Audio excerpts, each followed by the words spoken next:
अस्सलामुअलैकुम नाज़रीन इकराम, उम्मीद कामिल है कि आप ठीक होंगे और खैरियत से भी होंगे।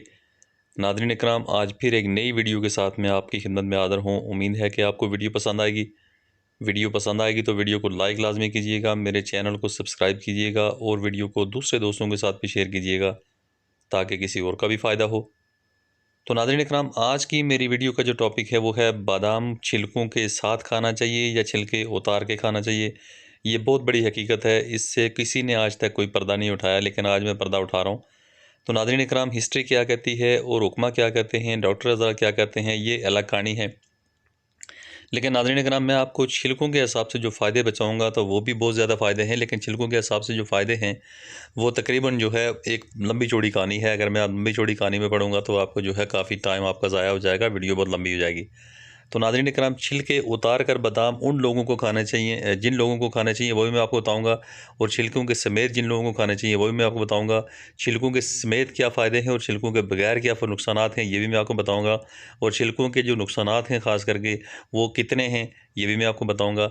तो नाज़रीन इकराम, आज आप सिर्फ ये समझ लें कि छिलके उतार के जो लोग इस्तेमाल करना चाहते हैं, जिन लोगों को छिलके उतार के बादाम इस्तेमाल करने चाहिए वो लोग जिन लोगों को डाइजेस्टिंग प्रॉब्लम होता है। यानी आपके मैदे में कोई प्रॉब्लम है, आपकी आंतों में कोई मसला है, ये मैदे का प्रॉब्लम और आंतों का प्रॉब्लम भी ठीक करते हैं, ये बात नहीं है। लेकिन मैदे का प्रॉब्लम अगर आपको है, आपकी आंतों का मसला है, आपको आपको जो है ख़ास करके दिमाग की कमज़ोरी है, आपको नसों की कमज़ोरी है, तो फिर आपने जो है इसको छील के खाना है। इसलिए कि जो छिलका होता है इसका, छिलका सिर्फ प्रॉब्लम करता है डाइजेस्टिंग सिस्टम में प्रॉब्लम करता है, बाकी इसके छिलके के नुकसानात नहीं होते।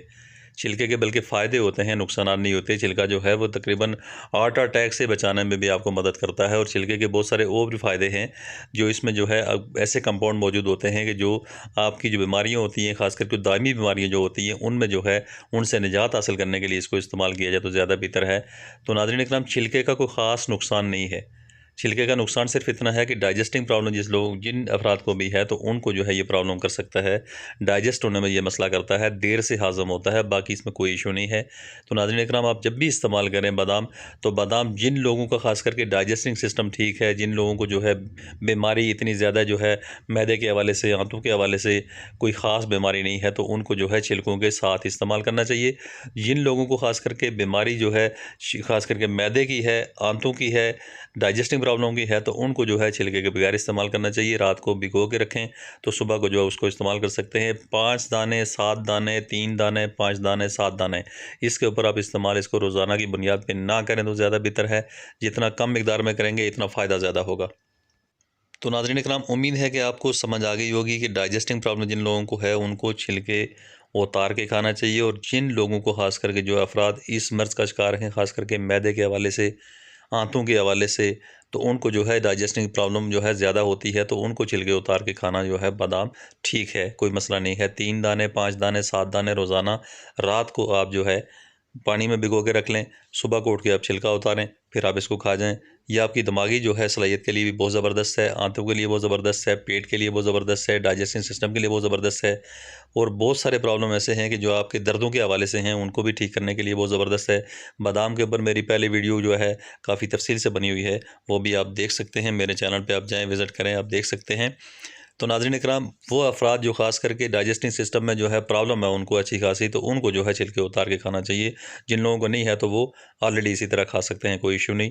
तो 40 साल, 45 साल, 50 साल के बाद जो है अगर आपको कोई प्रॉब्लम ज़्यादा आ रही है, ख़ास करके मैदे के हवाले से, तो आप इसको छील के इस्तेमाल करें, कोई इशू नहीं है।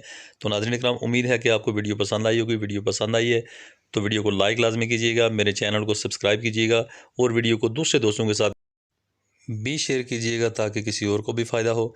Thanks for watching. Be happy always. Bye.